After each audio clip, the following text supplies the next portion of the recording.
mengingat ya, pertukaran dari tahun 1944 sekarang sudah 1945. Ketika kita berada di bulan Muharram ataupun di awal tahun Islam, maka kita diingatkan sejarah yang terjadi kepada Nabi kita Muhammad sallallahu alaihi wasallam di masa Umar bin Khattab jadi khalifah. Umar bin Khattab 13 Umar Abu Bakar Siddiq di tahun 13 Hijriah meninggal dunia, wafat, maka digantikan Umar bin Khattab. Maka di masa Umar bin Khattab jadi khalifah, perkembangan Islam luar biasa. Lebih separuh dunia kita kuasai di masa itu di bawah pimpinan Umar bin Khattab, karena kecerdasan dan keberanian dan luar biasa. Maka sampai-sampai dia menyebutkan, saya cukup, saya dari keluarga saya yang menjadi khalifah. Kalau saya sudah wafat, jangan ada lagi anak saya, keluarga sepupu-sepupu saya yang menjadi khalifah. Itu pesan dia. Maka memang tidak ada dari keturunannya. Abdullah anaknya itu sangat layak jadi khalifah, tapi tidak diangkat. Sa'id suaminya Fatimah, adik kandungnya Umar bin Khattab, Fatimah binti Khattab, itu juga sangat layak jadi khalifah, tapi karena Umar berpesan tidak usah lagi, jangan ada lagi dari keturunan dia yang menjadi khalifah, karena dia khawatir tanggung jawabnya. Umar bin Khattab itu selalu jalan-jalan keluar dia. Kalau bahasa kita mungkin sekarang belusukan ya. Jadi belusukan itu di masa Umar sudah ada, cuman Umar dulu tak punya handphone, tak ada kamera, jadi tak ada tahu kemana dia pergi. Kalau sekarang kan kemarin pergi ada Kominfo, ikut foto, upload. Kalau dulu kan tak ada kamera. Kalau ada kamera dulu mungkin Umar bawa juga ya. Nah, kan ketika suatu hari Umar bin Khattab bertemu dengan salah satu rumah di malam hari yang pada umumnya orang sudah tidur, maka rumah itu masih tetap nyala lampunya dan masih terdengar suara semacam syair ataupun suara anak-anak. Maka Umar bin Khattab mendekati rumah itu, maka seorang ibu yang memasak air untuk memasak batu, ya mohon maaf, memasak batu, dan yang tidak mungkin bisa masak, tapi karena anak-anaknya minta makan, maka dia punya alasan kepada anaknya, tunggu ibu sedang memasak. Sebenarnya tidak ada makanan yang mau dimasak.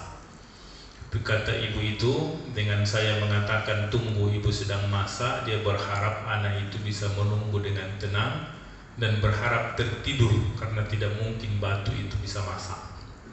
Tapi ternyata anak-anak ini tidak tidur juga, tetap mereka menunggu apa yang dimasak oleh ibunya. Maka ibu itu berkata, kalau bahasa kita sambil nyanyi bersair, apa kata dia? Engkau enak wahai Umar bin Khattab, engkau enak di istanamu, duduk-duduk bersama dengan orang sekelilingmu, kamu tidak memperhatikan bagaimana kondisi rakyatmu. Kami di sini tidak makan, anak-anak saya tidak bisa tidur, mereka tidak makan karena tidak ada makanan. Ternyata Umar bin Khattab melintas di situ dan mendengarkan syair lagunya ibu itu. Maka langsung Umar bin Khattab pulang, dia ambil makanan, gandum, madu, roti, apa yang bisa dia bawa. Dia pikul sendiri, dia tidak menyuruh orang. Dia pikul sendiri, dia bawa ke rumah itu, dan kemudian dia kasihkan makanan itu. Maka disuruhnya makan, disuruhnya dimasak, sampailah anak dan ibu itu makan. Apa kata ibu itu kepada Umar bin Khattab? Besok saya akan melapor kepada Umar bin Khattab, berhentilah dia jadi khalifah, andalah yang cocok jadi penggantinya. Kata Umar bin Khattab, baiklah, laporkan saja, memang Umar bin Khattab itu cocok untuk diganti. Kata dia tidak tahu itu Umar bin Khattab, tapi ibu itu tahu pemimpin pada waktu itu namanya Umar, cuman dia tidak tahu bagaimana bentuknya karena tidak pernah ketemu. Belum ada Facebook pada waktu itu kan. Kalau ada Instagram bisa dicari Umar bin Khattab, muncul deh. Maka besokan harinya betul dia ingin bertemu dengan Umar bin Khattab dan menyampaikan pesan kepadanya supaya digantikan Maka setelah dia sampai ke tempat itu, Umar bin Khattab dengan duduk dengan para sahabat. Maka sebelum perempuan ini ngomong, ada salah satu di antara sahabat yang ngomong memanggil panggilan Amirul Mukminin. Amir artinya pemimpin, mukmin pimpinan orang yang beriman. Maka wahai Amirul Mukminin, dan panggilan itu dipanggilkan kepada seorang yang duduk, dan itulah Umar bin Khattab.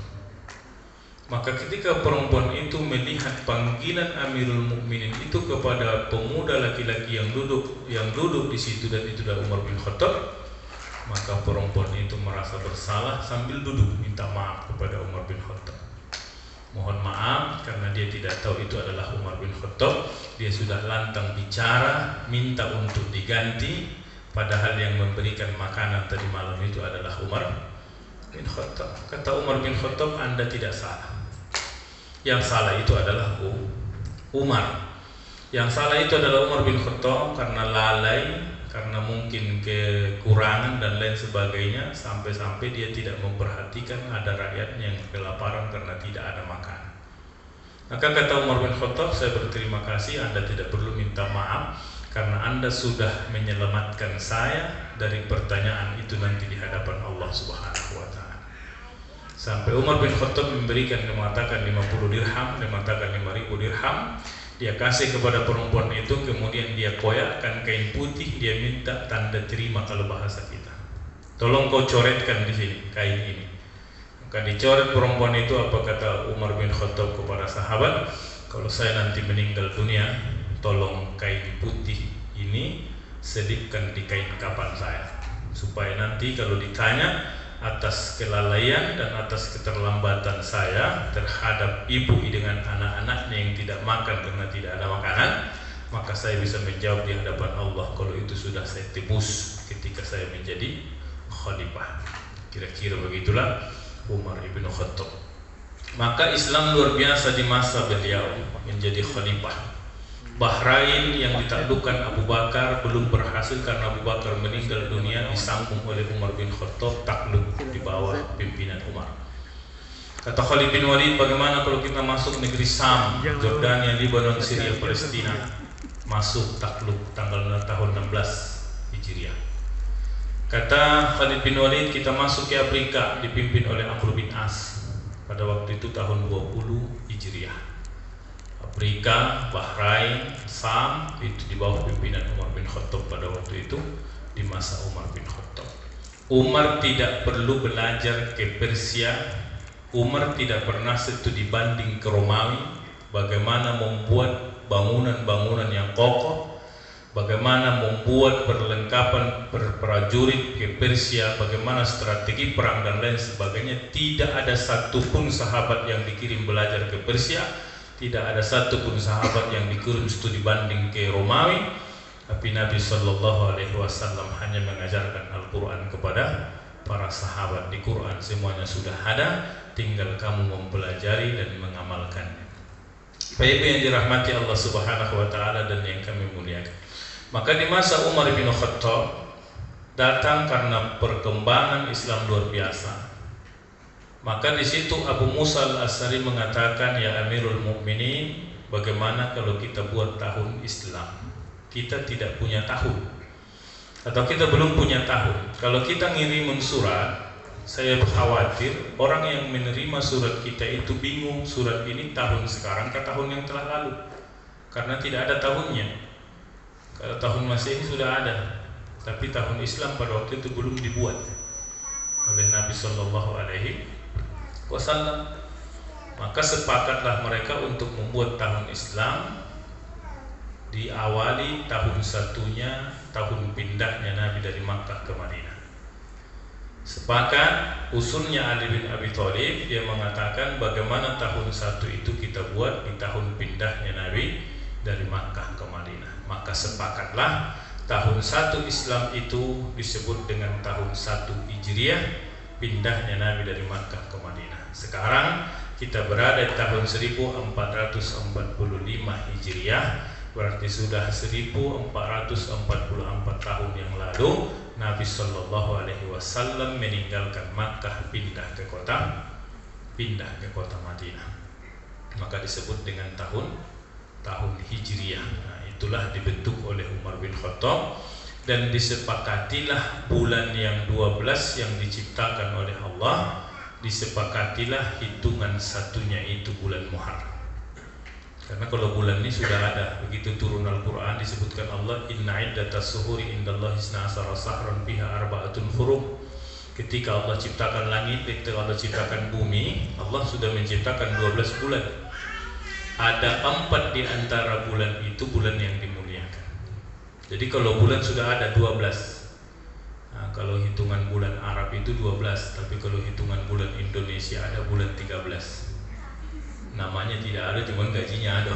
Gaji bulan, gaji 13. Maka 12 bulan sudah ada, tanggal juga sudah ada, cuman tahun belum punya. Maka kalau anak-anak kita ini ditanya kapan Nabi lahir, mereka akan menjawab 12 Rabiul Awal, hari Senin, tahun gajah. Karena supaya gampang diingat apa momen yang terjadi tahun itu, itulah disebutkan nama tahun. Ketika meninggal pamannya Nabi Abu Thalib, meninggal istrinya Khadijah radhiyallahu anha di tahun yang sama, maka disebutlah tahun itu tahun sedih. Bahasa Arabnya hazan, huzni, sedih, duka cita. Maka ada sama sahabat namanya Hazan bin Sa'id. Maka ketika bertemu dengan Nabi, apa kata Nabi? Ganti namamu dengan Syahal bin Sa'id. Karena hazan itu maknanya sedih, Syahal itu maknanya mudah. Maka ada beberapa sahabat Nabi yang Nabi ganti namanya karena maknanya kurang baik. Itu dalilnya boleh mengganti nama anak cucu kalau kira-kira maknanya kurang baik. Kalaupun dia sudah bapak-bapak, Pak Ustaz, ganti aja, tapi tak perlu diayun pula lagi. Nah, nanti sudah diganti namanya, penabalan nama diayun pula, dipotong pakai gunting pula, kalau udah atu-atu. Cukup ganti saja kalau maknanya kurang baik. Tapi kalau hanya anak ini sering sakit-sakit, mulai lahir setahun aja yang saya sakit-sakit terus karena berat namanya, tidak ada. Itu tidak ada dalilnya. Ataupun mungkin hal-hal yang lain ya, yang membolehkan diganti itu hanya karena makna kurang baik. Hazan itu maknanya sedih. Jadi kalau dia nanti dipanggil Hazan selalu sedih, maka kata Nabi gantilah menjadi Syahal. Dan sahabat dan nama-nama sahabat diganti oleh Nabi, semuanya mereka setuju. Abu Hurairah itu namanya Abdus Samsi. Abdun artinya hamba, Samsi artinya matahari. Hamba matahari, Majusi. Begitu dia diganti namanya, masuk Islam, Nabi ganti namanya Abdul Rahman. Abdun artinya hamba, Rahman artinya Allah. Berarti Abdul Rahman itu hamba Allah. Hanya saja dipanggil Abu Hurairah karena dia sangat sayang dengan seekor anak kucing, maka dipanggil dia Abakhir. Abu Hurairah, bapak anak kucing. Hurairah kucing, Humairah kulit yang kemerah-merah ya. Maka antara mim dengan roh, maka ibu-ibu harus teliti. Ya ampun, nanti malam dipanggilnya Humairah, siang dipanggilnya Hurairah. Malam kulit yang kemerah-merahan, besok kucing ya. Nah, bedakan antara Humairah dengan Hurairah. Maka sepakat Nabi SAW meninggal pamannya dan istrinya disebut dengan tahun duka cita.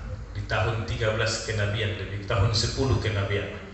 Apa kata Abu Jahal kepada Abu Thalib waktu sakit? Datang dia, wahai Abu Thalib, kalau saya melihat namamu ini, melihat penyakitmu ini, nampaknya tak ada harapan sehat lagi kau. Kayaknya mati nih, kira-kira begitulah bahasanya. Tak ada harapan sembuh lagi, kau nampak dari penyakitmu ini. Maka kami minta kepadamu sebelum kau mati, kata Abu Jahal, kami minta kepadamu sebelum kau mati, suruhlah ponakanmu itu berhenti mengejek Tuhan kami, berhenti mengajak kami. Kalau nanti kamu sudah mati, dia masih tetap melanjutkan dengan kondisinya sekarang, maka kami akan membunuhnya. Tambah sakit Abu Thalib. Abu Thalib ini bapak ibu lebih sayang kepada Nabi SAW daripada Ali bin Abi Thalib dan Ja'far bin Abi Thalib. Jangan ada yang coba-coba berani menyakiti Muhammad SAW. Bahkan sampai Nabi berumur 12 tahun pun, ketika ditanya siapa ini, dia selalu mengatakan Muhammad itu adalah anak saya. Dia tak mengatakan itu ponakan, dia selalu mengatakan ini anak saya. Maka ketika Nabi SAW dia meninggal, pamannya meninggal istrinya, maka disebutlah tahun itu tahun sedih. Maka sepakat Umar bin Khattab dengan Ali bin Abi Thalib dengan sahabat yang lain, tahun 1 Islam itu kita mulai di tahun pindahnya Nabi dari Makkah ke Madinah. Anak-anak kita ditanya kapan Nabi lahir, 12 Rabiul Awal hari Senin tahun gajah. Kalau ditanya kapan Nabi wafat, mereka akan berkata 12 hari Senin 12 Rabiul Awal tahun 11 Hijriah. Karena 10 tahun Nabi di Makkah, di Madinah, di awal tahun 11 tepatnya di Rabiul Awal beliau wafat, meninggal dunia. Maka sejarah mencatat lahirnya tahun gajah, wafatnya tahun 11 Hijriah, karena sudah dibuat tahun Hijriah oleh Umar bin Khattab, dan penghitungan tahun satunya adalah tahun pindahnya Nabi Shallallahu Alaihi Wasallam. Setelah sepakat, maka ditentukanlah bulan pertamanya, maka disepakatilah bulan Muharram. Maka kata Nabi Shallallahu Alaihi Wasallam, bulan yang dimuliakan yang dimaksudkan Allah dalam Al-Quran adalah 3 al-mutawaliyah. 3 di antara bulan yang disebutkan itu mulia, disebutkan itu haram, 3 berturut-turut, Dzulqa'dah, Dzulhijjah, Muharram. Dan 1 berpisah, yaitu bulan Rajab. 4 bulan ini bulan yang dimuliakan, disebutkan dengan bulan Arba'atun Hurum, bulan haram, ya, bukan bulan haram. Kalau haram nanti tak boleh pula dikerjakan, berdosa pula dikerjakan, haram. Bulan haram, maka ketika bulan itu dimuliakan, beramal di dalamnya lebih diutamakan ketimbang bulan yang lain. Ketika tempat itu dimuliakan, maka di tempat itu beramal punya kelebihan dibanding tempat-tempat yang lain. 3 yang disebutkan Nabi, Masjidil Aqsa Palestina, Masjidil Nabawi Madinah, Masjidil Haram Makkah. Maka 3 masjid ini, 3 tanah ini disebutkan tanah haram. Siapa yang sholat di Masjidil Haram sama dengan 100.000 kali sholat di luar dari Masjidil Haram.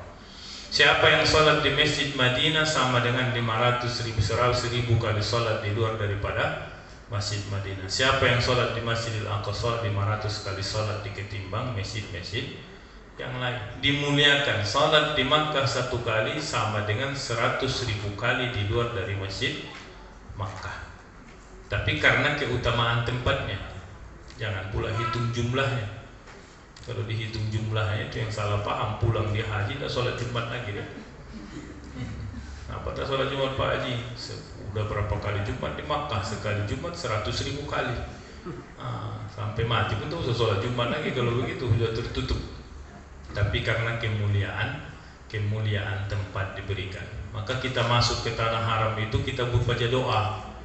Ya Allah, haramkan darahku, haramkan jasadku, haramkan kulitku minan nar, dari siksa api neraka. Itu karena tanah itu mulia. Itu bedanya dengan Dumai.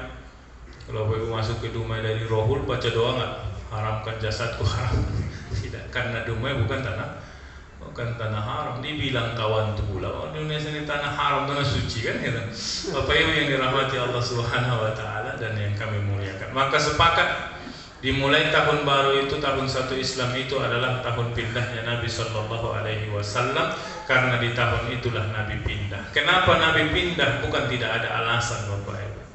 Nabi pindah dari Makkah karena memang sudah sepakat 13 pembesar Quraisy berkumpul di Darun Nadawah. Dar artinya rumah, Nadawah tempat mereka bermusyawarah. Kalau bahasa Dumai ini Lam, lembaga adat Melayu. Kalau Arab dulu namanya Darun Nadawah, tempat bermusyawarah. Kalau ada permasalahan orang Arab, maka dudukkan di lembaga itu, di rumah itu, menyelesaikan masalah itu. Siapa yang membangun Darun Nadawah ini? Qusay. Siapa Qusay ini? Abi Muhammad bin Abdullah bin Abdul Muthalib bin Hasim bin Abdi Manaf bin Qusay. Berarti masih keturunan Nabi. Abdullah punya anak namanya Muhammad, Muhammad SAW punya ayah Abdullah, Abdullah bin Abdul Muthalib, Abdul Muthalib bin Hasim, Hasim bin Abdi Manaf, Abdi Manaf bin Qusay. Qusay lah yang membuat Darun Nadawah untuk tempat mereka berkumpul memusahkan kalau ada permasalahan. Tapi setelah Qusay meninggal, Abdi Manaf meninggal, Hasim meninggal, Abdul Muthalib meninggal, Abu Thalib meninggal, Abdullah sudah meninggal, tempat itu digunakan bermusyawarah, tujuannya untuk membunuh Muhammad sallallahu alaihi wasallam. Sidang tertutup, 13 orang saja, tidak ada boleh yang tahu, media tak boleh masuk. Masuk pun tak boleh bawa handphone. Kalau waktu itu ada handphone. Maka sepakat mereka nanti malam Jumat kita masuk ke rumah Nabi untuk membunuhnya. Tapi ternyata Nabi Shallallahu Alaihi Wasallam punya intelijen malaikat Jibril. Kalau pengen informasi berkawanlah dengan Jibril. Apapun dia tahu, tanya Jibril, tahu dia. Ya, berkawan dengan Israel. Kalau Israel salah sikit dicabut nyawa. Mati aja ke Ustaz kata dia, cabut ya. Makanya betul pertanyaanmu kata dia kan. Datanglah Jibril kepada Nabi Muhammad sallallahu alaihi wasallam, pindahlah dari Makkah ke Madinah.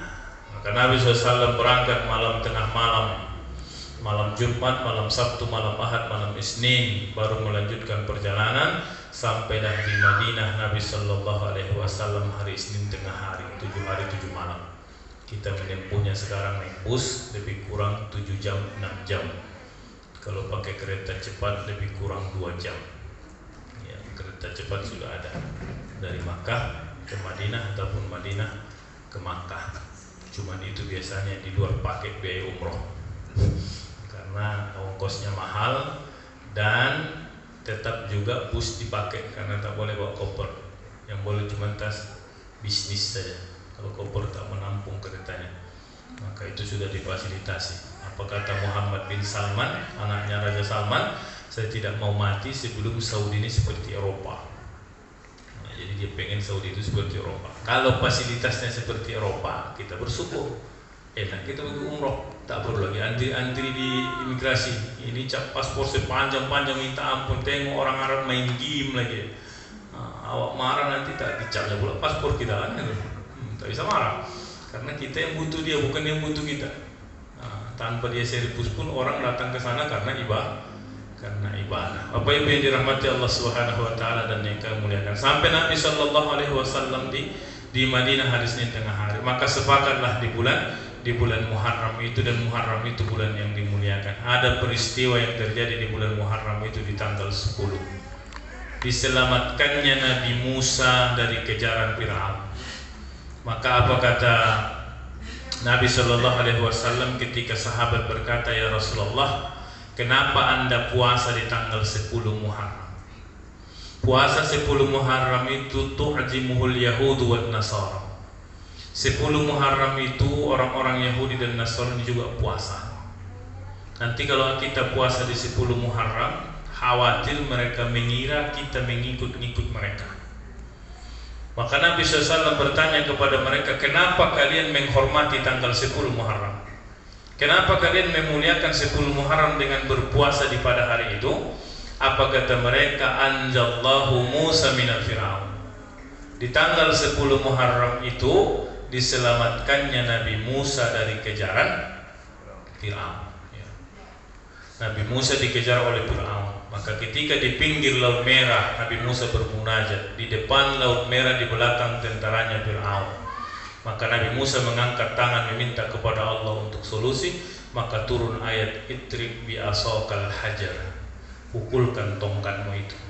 Dipukulkan Nabi Musa, maka laut terbelah dengan izin Allah Subhanahu wa taala. Maka Musa dengan rombongannya menyeberang dengan selamat. Ketika melihat itu, Fir'aun ikut mengejar sampai di tengah laut.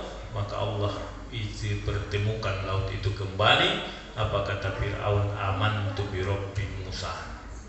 Kalau begitu saya juga beriman dengan Tuhan Nabi Musa. Udah mau mati. Maka tidak diterima taubatnya. Kalaupun dia mengatakan amantu bi Rabbi Musa, tapi Allah sudah tidak diterima, maka itulah batas taubat itu sebelum korkoroh. Kalau nafas sudah satu-satu baru mau taubat, tak diterima lagi. Maka sebelum satu-satu taubat, termasuk yang berbicara ini. Udah satu-satu lagi sudah mau diajarin, mengucap lagi baru mau taubat, tak diterima lagi. Fir'aun amantu bi Rabbi Musa, saya beriman kepada Tuhan Nabi Musa, tapi tak diterima lagi. Laut tak menerimanya, dimuntahkan laut. tanah dikubur, dimuntahkan tanah. Tak mau tanah menerima Fir'aun, karena Fir'aun itu mengatakan ana rabbukumul a'la, saya Tuhan, tidak ada Tuhan lebih daripada Fir'aun. Saking sombongnya dia, saking hebatnya dia, saking sombongnya dia mengatakan saya Tuhan. Maka ketika dia meninggal dicampakkan ke laut, laut memuntahkan dia, ditanam dia pun tidak diterima oleh tanah, maka dimuseumkanlah sampai sekarang. Muminya itu ada di Mesir, ada di Mesir muminya. Di situ Fir'aun diabadikan untuk jadi gambaran iktibar kepada kita, orang yang sombong dihinakan Allah Subhanahu wa Ta'ala. Maka di situ dimukim sampai sekarang itu di Ramsis. Maka kata guru-guru dulu, dosen-dosen waktu kuliah di Al-Azhar itu apa kata dia? Kalian pelajar Mesir Azhar nih, kalian yang kuliah di sini pulang ke kampung kalian hanya dua kemungkinan. Kemungkinan yang pertama kalian seperti Nabi Musa, kemungkinan yang kedua kalian seperti Fir'aun. Jadi cuma dua, pulang dari Al-Azhar itu cuma dua dia. Ada yang Fir'aun, ada yang Nabi Musa. Ini yang berbicara entah separuh-separuh kayak ini, separuh Fir'aun, separuh Nabi Musa. Maka kemudian kalau itu alasan mereka, kata Nabi SAW memuliakan 10 Muharram hanya gara-gara diselamatkannya Musa, ana ahakku minhum. Sampaikan kepada mereka, saya lebih berhak memuliakan hari itu diketimbang mereka, karena Nabi Musa itu Nabi, Muhammad SAW juga Nabi. Tapi karena kebiasaan Yahudi dan Nasrani puasa di 10 Muharram itu, maka ada hadis Nabi mengatakan supaya tidak sama dengan mereka, puasalah kalian di tanggal 9 Tasu'a ataupun puasalah kalian di tanggal 11-nya, 9, 10, 11. Tidak sanggup 9, 10 saja. Tak sanggup Pak Ustaz, agak berat puasa sunnah nih. 1 hari saja, tanggal 10 saja. Karena puasa sunnah ini beda dengan puasa wajib. Puasa wajib ini kan memang awal pun sudah tengok kering tenggorokan, tengok ke samping awal lebih parah juga lagi ya. Tapi kalau puasa sunnah ini tantangannya banyak. Awal sudah kering, kawan minum teh es. Ngajak pula dia makan. Aku yang bayarin hari ini, kata dia. Awal tak puasa tiap hari, tak pernah diajak makan. Giliran mau puasa diajaknya makan. Saya yang bayarkan, kata dia. Tergoda juga. Kata kawan tuh, saya kalau puasa sunnah, kalau diajak makan tengok lauknya, kata dia. Kalau lauknya kambing saya batalkan, kata dia. Tapi kalau ikan asin bisa lagi, katanya. Bapak Ibu yang dirahmati Allah Subhanahu wa Ta'ala dan yang mulia. Kalau hanya itu alasannya ana ahakku minhum, saya lebih berhak memuliakan itu, maka puasa di tanggal 9, tanggal 10. Tak bisa 2 hari 1 hari, tanggal 10. Siapa yang berpuasa di 1 hari 10 Muharram itu diampunkan dosa setahun yang lalu. Puasanya hanya 1 hari, dosanya diampunkan tahun yang lalu. Karena kita ini Bapak Ibu umurnya singkat ya, maka ibadah itu Allah terlalu berikan kelebihan. Maka itu yang dikatakan Nabi Muhammad SAW ketika Isra Mi'raj itu, apa kata Allah kepada Nabi Muhammad, kepada Allah, apa kata Nabi SAW? Ya Allah, kalau umatnya Nabi Nuh hidup 800 tahun, hidup 700 tahun mereka beribadah, umatnya Nabi Musa 80 tahun beribadah tak pernah maksiat, umatku hanya umurnya 60 sampai 70. Bagaimana mungkin mereka sama di hadapanmu ya Allah kalau diukur dari fasilitas lamanya mereka beramal? Umatku cuma 70, umatnya Nabi Nuh 700 tahun. Kalau dihitung amal itu karena lamanya dia beribadah, tentu umatku tidak ada apa-apanya. Maka umat Nabi SAW diberikan kelebihan-kelebihan.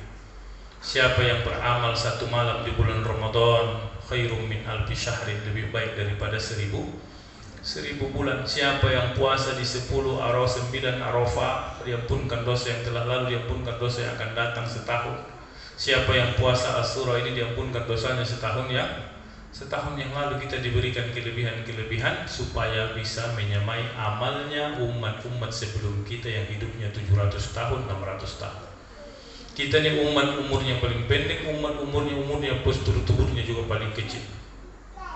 Nabi Ibrahim tuh ketika mau dibakar, maka tumpukan kayunya itu sampai 40 meter dalam sejarahnya. Karena memang umatnya Nabi Ibrahim itu kalau dia berdiri lebih kurang 40 hesta. 40 hesta itu hanya lebih kurang 20 meter. 2 hesta 1 meter. Jadi kalau umatnya Nabi Ibrahim itu berdiri tingginya 20 meter. Kalau datang ke musola kita ini jebol pelapon. sibuk lagi ketua cari proposal bikin plafon baru karena datang umatnya Nabi Ibrahim berdiri tembus sampai ke atas semuanya 20 meter kalau dia berdiri. Maka kita ini 2 meter sudah jarang, tapi kita diberikan kelebihan oleh Allah. Beramal di bulan ini pahalanya sholat berjamaah 27. Siapa yang berimpak 1 dengan karena Allah dibalas menjadi 700, diberikan kelebihan-kelebihan. Maka yang pertama kata Nabi Shallallahu Alaihi Wasallam di 10 Muharram ini banyak kejadian Bapak. Kita mengulang-ulang saja. Ketika Nabi Yunus dimuntahkan oleh ikan yang besar, maka itu juga terjadi di tanggal 10 Muharram. Nabi Yunus itu apa kata dia kepada Allah? Tuhannya, ya Allah, saya tidak sanggup lagi mengajak kaumku untuk beriman kepadamu. Semua membantah, semua melawan. Turunkan saja azab kepada mereka. Apa kata Allah? Kasih mereka peringatan 40 hari, kalau mereka belum berubah maka Allah akan turunkan azab. Disampaikan oleh Nabi Yunus kepada kaumnya, Allah kasih kesempatan 40 hari, kalau tidak berubah azab akan turun. Di hari yang ke-38, 39 tidak ada tanda-tanda azab turun. Kaumnya tetap tidak ada yang beriman. Maka Nabi Yunus meninggalkan kaumnya karena takut dia malu. Allah perintahkan 40 hari, tidak sampai 40 hari dia tinggalkan kaumnya. Di malam yang ke-40 turun azab badai. Maka mereka mencari Nabi Yunus karena mereka ingat 40 hari kalau mereka belum bertaubat Allah akan turunkan azab. Dan di malam itu mereka sudah melihat tanda-tanda, datang kepada Nabi Yunus, ternyata Nabi Yunus sudah pergi meninggalkan kaumnya. Maka apa yang terjadi? Karena dia melanggar perintah Allah yang dikasih kesempatan 40 hari, maka ditenggelamkan Nabi Yunus ditelan ikan yang sangat besar 40 hari 40 malam, dan dia dikeluarkan dari perut ikan itu di tanggal 10 Muharram. Nabi Nuh ketika dia membuat kapal besar, sampai-sampai kata apa anaknya Kan'an, anna abi majnun, kata dia kan. Kata Kan'an itu, ayahku ini gila ya. Ayahku ini sudah gila, kata dia. Membuat kapal di atas bukit, tak pernah sejarahnya air sampai ke situ, tapi dia bikin sampan di situ. Maka Kan'an berkata, ayahku ini orang gila. Ibunya juga, istrinya Nabi Nuh juga berkata, suaminya itu sudah gila ya. Padahal Allah perintahkan kepada Nabi Nuh, siapkan kapal di atas bukit karena Allah akan porak-porandakan kampung daerah itu karena mereka tidak mau beriman kepada Allah dan Rasul. Maka dibuat Nabi Nuh di atas bukit, istrinya, anaknya tidak mau ngikut dengan dia. Maka ketika dia pergi, dia mengatakan, siapa yang beriman kepada Allah dan beriman kepada Nabi Nuh, ayo ikut ke dalam sampan kapal yang sudah dibuatnya. Maka bagi yang beriman kepada Allah, kepada Nabi Nuh, mereka ikut. Maka yang tidak beriman, mereka tidak ikut. Maka sesuai dengan janji Allah turun azab. Terjadi, kalau bahasa kita sekarang, tsunami. Terjadi tsunami. Maka sampai ke atas bukit itu, logika mereka tidak sampai, ternyata sampai ke situ. Maka ketika Nabi Nuh melihat anaknya, mungkin Bapak Ibu lihat di YouTube kira-kira seperti itu animasinya. Ketika dia mengatakan, itu anakku ya Allah, tolong selamatkan. Maka apa kata dia kepada anaknya? Tini, wahai anakku, ikut dengan kami. Apa kata anaknya? Sa'awi ala jabalin yaksimuni minal ma'. Tidak, saya mau ikut denganmu. Saya tidak mau ikut denganmu, hai Nabi Nuh, ayahnya. Saya akan berjalan, saya akan mendaki bukit ini sampai ke atas, dan saya tidak terkena air. Tapi apa yang terjadi? Banjir bandang. Maka hanyut juga Kan'an anaknya dan juga istrinya. Kejadian itu di tanggal 10 Muharram. Kejadian itu juga di tanggal 10 Muharram. Nabi Ibrahim ketika dibakar hidup-hidup. Ketika Nabi Ibrahim itu menghancurkan, kalau bahasa kita, patung mulai dari yang kecil sampai yang paling besar, itu ditebas oleh Nabi Ibrahim. Kemudian satu dia tinggalkan, digantungkan kapak itu di atas kalau kita hidup di bahu lah, digantungkan Nabi Ibrahim di situ. Keesokan harinya Namrud, raja pada waktu itu, melihat kok patung-patungnya sudah hancur semua, dan dia curiganya itu pelakunya adalah Ibrahim, karena Ibrahim yang selalu melawan. Maka dipanggil Nabi Ibrahim, kata mereka kepada Ibrahim, siapa yang menghancurkannya? Maka kata Nabi Ibrahim, coba tanya dia, karena kampak itu bergantung di di bahunya. Jangan-jangan dia yang membunuh ini semuanya. Kata Namrud tak mungkin dia bisa membunuhnya. Maka kata Nabi Ibrahim, kalau dia tak mungkin bisa membunuh, ngapain kalian menyembah dia? Maka Namrud marah. Pada waktu itu dikumpulkan kayu-kayu bakar, maka setelah dihidupkan api, Nabi Ibrahim dicampakkan ke dalam api tersebut. Apa kata Allah? Ya naru kuni bardan wa salaman ala Ibrahim. Wahai api, dinginlah, janganlah menyentuh kulitnya Nabi Ibrahim. Maka jangankan kulitnya, bulunya pun tidak tersentuh oleh api, dingin. Dengan izin Allah Subhanahu wa taala, dan kejadian itu terjadi di tanggal 10 Muharram. Jadi banyak kejadian-kejadian yang peristiwa-peristiwa yang terjadi di bulan Muharram, tepatnya di tanggal 10 Muharram atau yang kita sebut dengan Asyura. Maka Nabi Shallallahu alaihi wasallam berpuasa di dalamnya. Di samping itu juga Bapak Ibu, bulan ini bulan yang dimuliakan Allah. Maka berbuat amal kebaikan di bulan ini lebih diutamakan ketimbang bulan-bulan yang lain. Ya, maka lakukan yang wajib, silahkan. Ditambah dengan yang sunnahnya. Apa kata Allah Subhanahu wa taala? Kata Nabi Shallallahu alaihi wasallam, diriwayatkan Sa'labah nih sahabat Nabi yang luar biasa miskinnya pada waktu itu. Sampai-sampai ketika selesai sholat dia selalu pulang, assalamualaikum, assalamualaikum, pulang. Maka kata Nabi Shallallahu alaihi wasallam, wahai Sa'labah, saya perhatikan Anda itu tidak ada pernah berdoa setelah salam. Begitu selesai salam langsung pulang, begitu selesai salam langsung pulang. Maka kenapa Anda buru-buru pulang, kenapa tidak berdoa? Maka kata Sa'labah, ya Rasulullah, pakaian yang saya pakai ini gantian dengan istri saya untuk sholat. Kalau saya lama-lama pulang, khawatir waktu habis istri saya tidak sholat. Saking miskinnya, pakaian yang untuk sholat hanya cukup satu saja. Jadi kalau di sini Pak Imam yang setiap salam dia pulang, setiap salam dia pulang, coba tanya, jangan-jangan pakaian itu juga satu juga yang gantian untuk sholat. Maka kata Sa'labah kepada Nabi, Rasulullah, doakanlah saya supaya saya kaya. Doakanlah saya supaya saya kaya. Maka kata Nabi, sedikit Allah berikan kepadamu lebih baik kalau kau bersyukur diketimbang banyak tapi kamu tidak pandai bersyukur. Maka keesokan harinya tetap Sa'labah minta, doakanlah supaya saya kaya. Gak tahan begini ya Rasulullah, bagaimana saya khusyuk sholat, bagaimana saya bisa berdoa sementara kondisi seperti ini, saya harus buru-buru pulang, pakaian harus diganti. Maka doakanlah, kalau saya kaya ya Rasulullah, saya akan beribadah lebih baik, saya akan beramal soleh, dan saya akan memberikan hak-haknya Allah pada harta saya itu. Maka kata Nabi, baiklah. Nabi doakan dia, Nabi kasih kambing betina 1 ekor.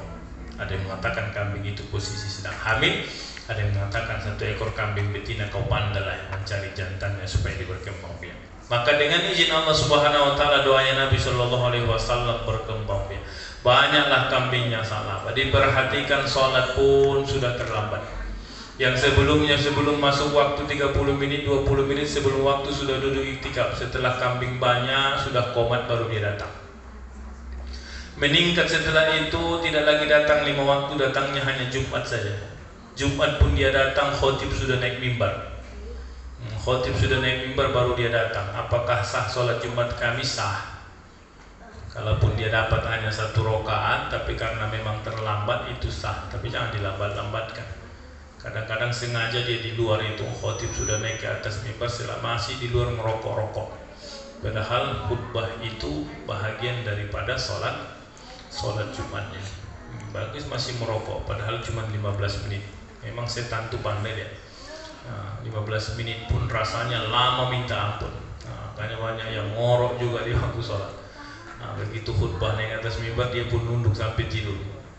Bapak Ibu yang dirahmati Allah Subhanahu. Ini datang Sa'labah sudah sholat Jumat pun sudah naik mimbar baru dia datang. Keesokan harinya Jumat pun tak datang lagi. Maka Nabi tanya, di mana Sa'labah? Ya Rasulullah, dia sudah sibuk dengan kambingnya. Disebutkan bukit Madinah dengan bukit ini ya Rasulullah, semua isinya kambingnya Sa'labah.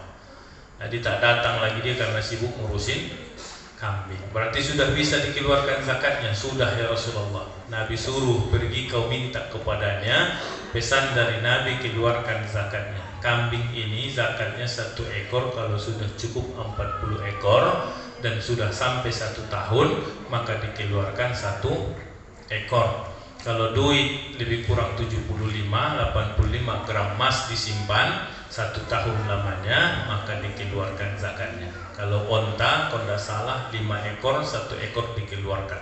Tapi kalau kambing 40 ekor cukup 1 tahun maka dikeluarkan zakatnya 1. Tapi kalau sudah 40 ekor menjelang 1 tahun mati 1 maka tidak dibayar zakatnya. Atau menjelang 1 tahun dijual 2 ekor. Nah, daripada bayar zakat jual aja lah Pak Ustaz kata dia kan, jual 2 ekor. Pas hitung 1 tahun tinggal 38, tak keluar zakatnya lagi.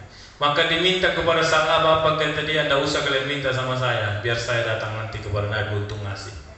Saya aja yang langsung.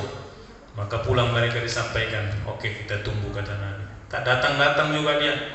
Sudah yang tadinya sholatnya rajin, sholat sudah mulai tak datang ke meja, entah sholat di tempat dia, Allah a'lam.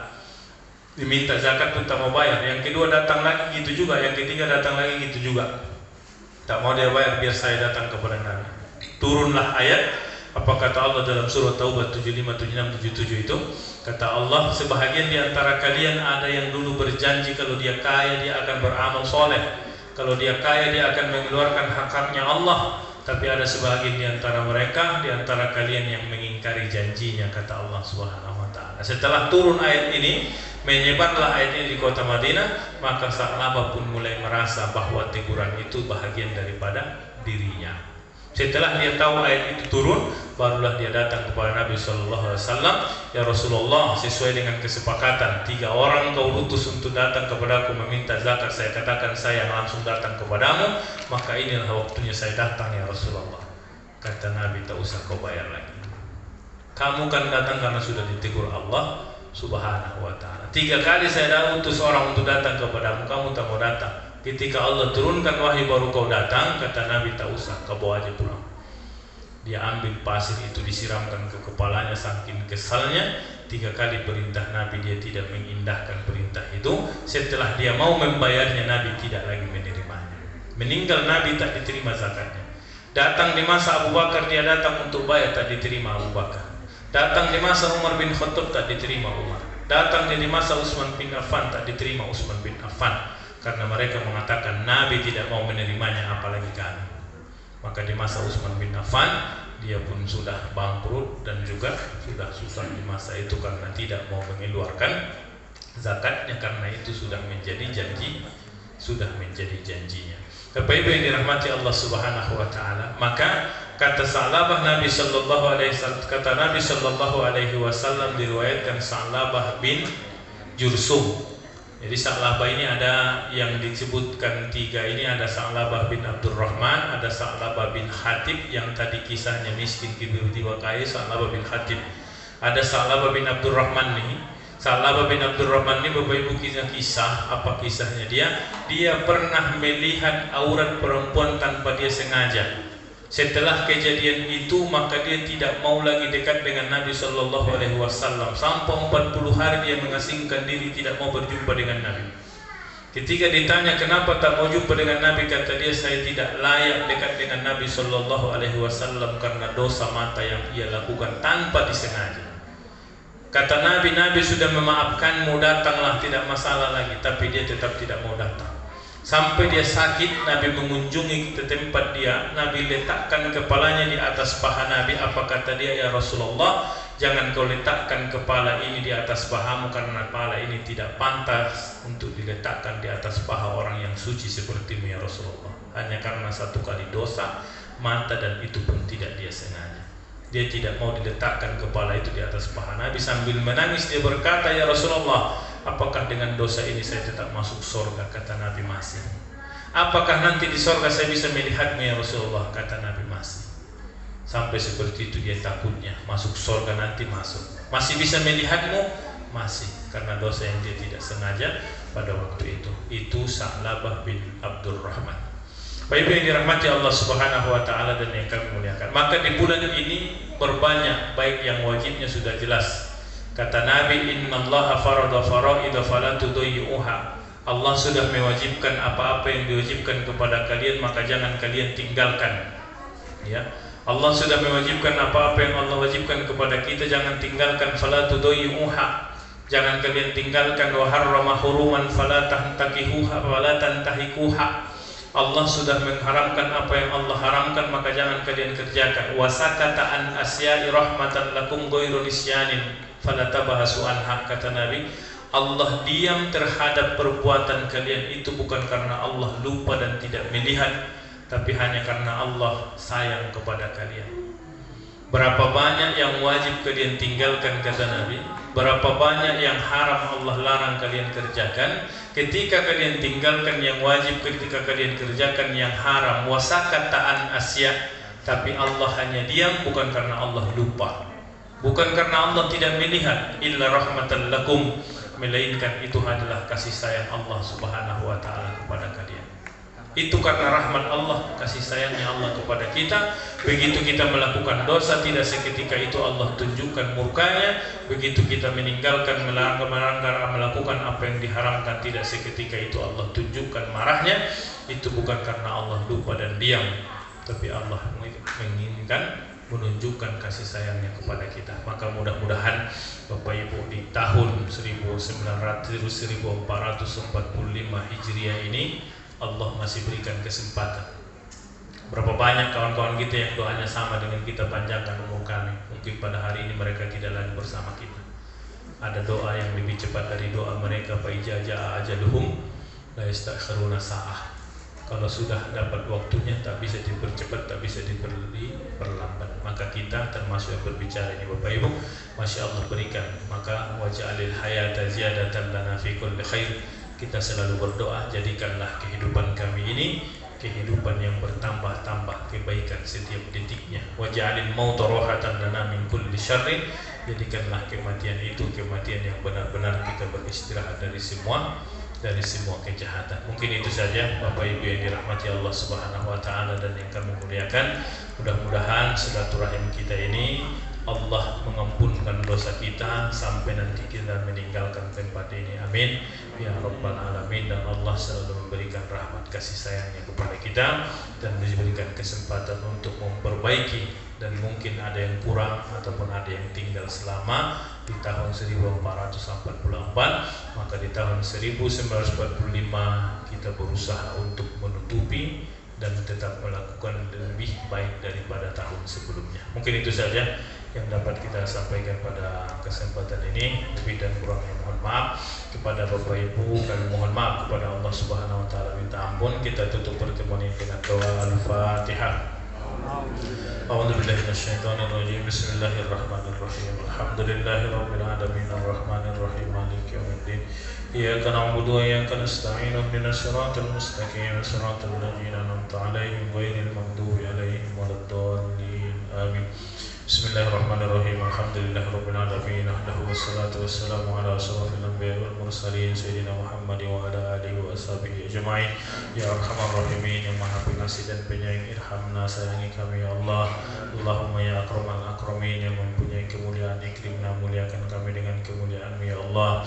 Ya muqallibal qulub, yang membolak-balikkan hati, sabit qulubana ala dinika wa ta'atik, tetapkan hati kami pada agama-Mu dan ketaatan kepada-Mu ya Allah. La taj'alid dunya akbar hammina, jangan jadikan dunia ini akhir dari tujuan hidup kami.